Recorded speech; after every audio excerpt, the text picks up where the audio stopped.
तो चलिए बिना किसी देरी के सीधे आज के इस एक्सप्लेनर में उतरते हैं। आज हमारी चर्चा का केंद्र है एपिसोड 3, लोहे का बेड़ा। हम एक ऐसी दुनिया का सफर तय करने वाले हैं ना जहां समंदर का पानी नीला नहीं बल्कि बिल्कुल लाल है। सोचिए एक ऐसी जगह जहां हवाओं में चीखें घुली हैं और पुराने खौफनाक रहस्य दफन हैं।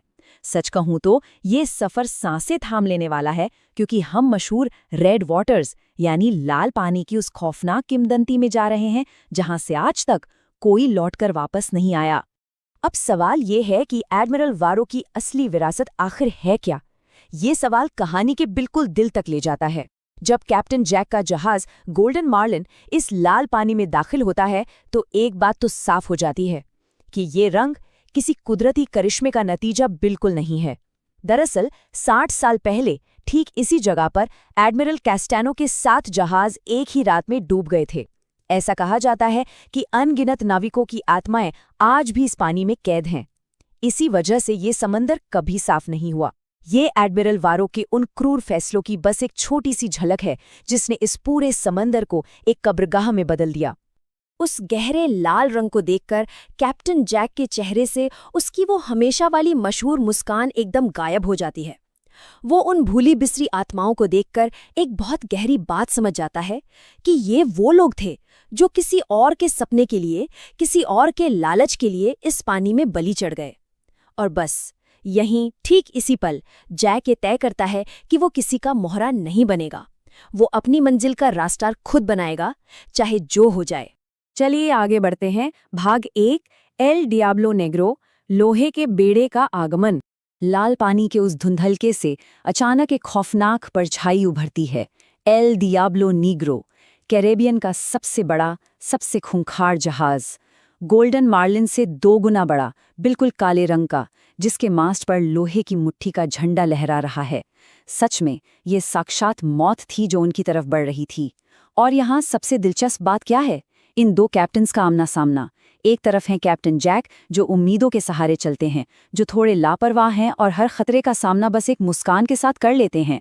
और दूसरी तरफ कैप्टन मॉरिगन, जिनके चेहरे पर कोई भाव नहीं है, आंखें बिल्कुल सर्द हैं और जो हर पल का एक बेहद खौफनाक कैलकुलेशन करते हैं। ये महज 2 जहाज़ों की नहीं, बल्कि 2 बिल्कुल अलग विचारधाराओं की सीधी टक्कर थी। तो यहाँ सबसे अहम मुद्दा ये है कि मॉरिगन असल में चाहता क्या है।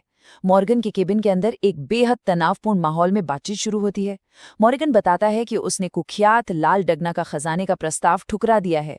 क्यों? क्योंकि डगना भरोसे के लायक ही नहीं है। इसके बजाय मॉर्गन जैक से एक बहुत ही अनोखी चीज मांगता है, वो रहस्य जो भूतिया नाविक सिल्वन ने जैक को बताया था, और इसके बदले में वो नक्शे का आखिरी और तीसरा टुकड़ा देने को तैयार है। लेकिन ध्यान देने वाली बात यह है कि मॉरिगन का असली मकसद खजाना है ही नहीं, बल्कि एडमिरल वारो के नाम को इतिहास से पूरी तरह मिटाना है। यहाँ एक ऐसा राज खुलता है जो सच में रूह कंपा देता है। जैक मॉरिगन को बताता है कि वो भूतिया नाविक सिल्वन असल में कोई भूत था ही नहीं। जी हाँ, वो एडमिरल वारो का किया गया एक इंसानी प्रयोग था। वारो ने उसे अमर बना दिया था और पूरे 50 सालों तक एक टापू पर अकेला छोड़ दिया था, एक जिंदा लाश की तरह। ये वारो का एक ऐसा पाप था जो इंसानियत की सारी हदें पार कर चुका था। और जैक के इस खुलासे के बाद मॉरिगन के मुंह से जो सच निकलता है वो दिल दहला देने वाला है।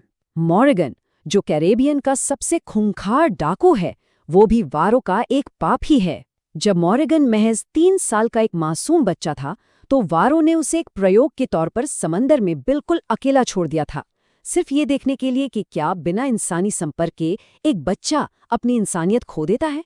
और वारो का वो प्रयोग सफल रहा।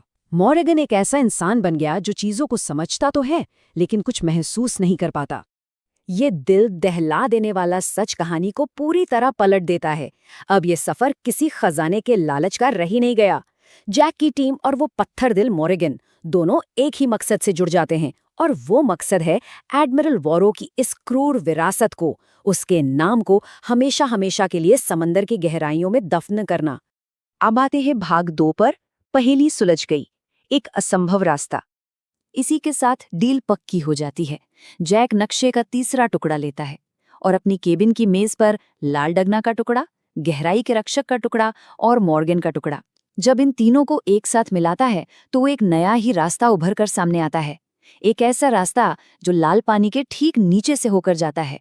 जी हाँ, इस्ला माल्दीसीदा तक पहुंचने का ये पानी के नीचे का एक अदृश्य रास्ता था, और इसे खोलने के लिए सिर्फ और सिर्फ एडमिरल वारो की इस चाबी की जरूरत थी जो इस वक्त जैक के पास थी।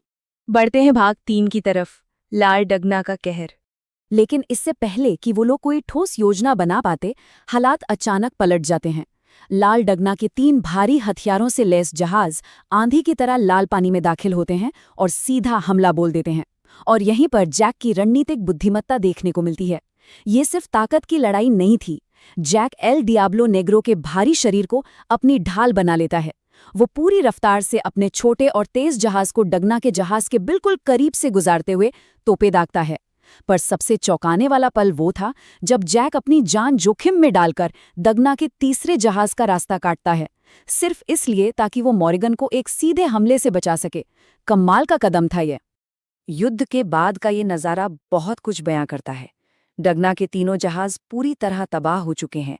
वो पानी में एक टूटे हुए तख्ते के सहारे तैर रही है, गुस्से से उबल रही है और जैक से चीख कर कहती है कि वो उसे मार दे। लेकिन जैक क्या करता है? वो उसे जिंदा छोड़ देता है। वो डगना को याद दिलाता है कि किसी जमाने में वो भी एक बहुत अच्छी कैप्टन हुआ करती थी। असल में ये जैक की दया ही थी जिसने डगना के उस अंधे गुस्से को एक खामोश सोच में बदल दिया। अब देखते हैं भाग 4, करुणा का वजन। इस भयंकर लड़ाई के बाद जब रात होती है तो माहौल बिल्कुल शांत हो जाता है। जैक अपनी दोस्त रोज के साथ बैठकर गहराई से सोचता है। वो मॉर्गन और सिल्वन के बारे में बात करता है। उसे एहसास होता है कि प्यार, दोस्ती और एक दूसरे का साथ होना कितना बड़ा सौभाग्य है। ये वो चीजें हैं जो वारो ने अपने क्रूर प्रयोगों के नाम पर उन लोगों से छीन ली थीं। जैक के अंदर का वो लालची समुद्री डाकू अब पूरी तरह बदल चुका है। अब उन्हें इस्ला माल्दीसीदा इसलिए जाना है ताकि वो उन तमाम पीड़ितों की कहानियों को एक सही अंजाम तक पहुंचा सकें, ताकि लाल पानी में डूबे हर एक नाविक को इंसाफ मिल सके। और अब हमारा आखिरी पड़ाव, भाग 5, इस्ला माल्दीसीदा का खौफ। अब हम कहानी के उस मुकाम पर पहुंच गए हैं जहां से शायद कोई वापसी नहीं होती। अगले दिन की शाम जब क्षितिज पर इस्ला माल्दीसीदा की एक धुंधली काली रेखा उभर कर आती है तो हवा एकदम ठंडी पड़ जाती है। माहौल में एक ऐसा खौफ छा जाता है जिससे जैसे हाथों से महसूस किया जा सकता था। और तभी हवाओं को चीरती हुई एक आवाज आती है, एक ऐसी आवाज जो सीधे जैक के कानों में गूंजती है। एडमिरल वारो की रूह की आखिरी चेतावनी। वो एक बेहद ठंडी, खौफनाक आवाज में कहता है, ये खजाना सोना नहीं है, ये एक रहस्य है, एक ऐसा रहस्य जिसे जानने के बाद कोई वापस नहीं आता। लौट जाओ। तो एडमिरल वारो का वो खजाना आखिर है क्या? क्या वो सिर्फ एक श्राप है जो सबकी जान ले लेगा? पानी के नीचे के उस छिपे हुए रास्ते के पार आखिर क्या इंतजार कर रहा है?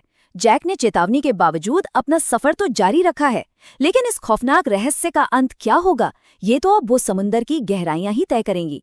ये पूरा सफर हमें ये सोचने पर मजबूर कर देता है कि इंसानियत और लालच की इस लड़ाई में असली जीत आखिर किसकी होती है। उम्मीद है इस रहस्य ने हम सभी को झकझोर कर रख दिया होगा।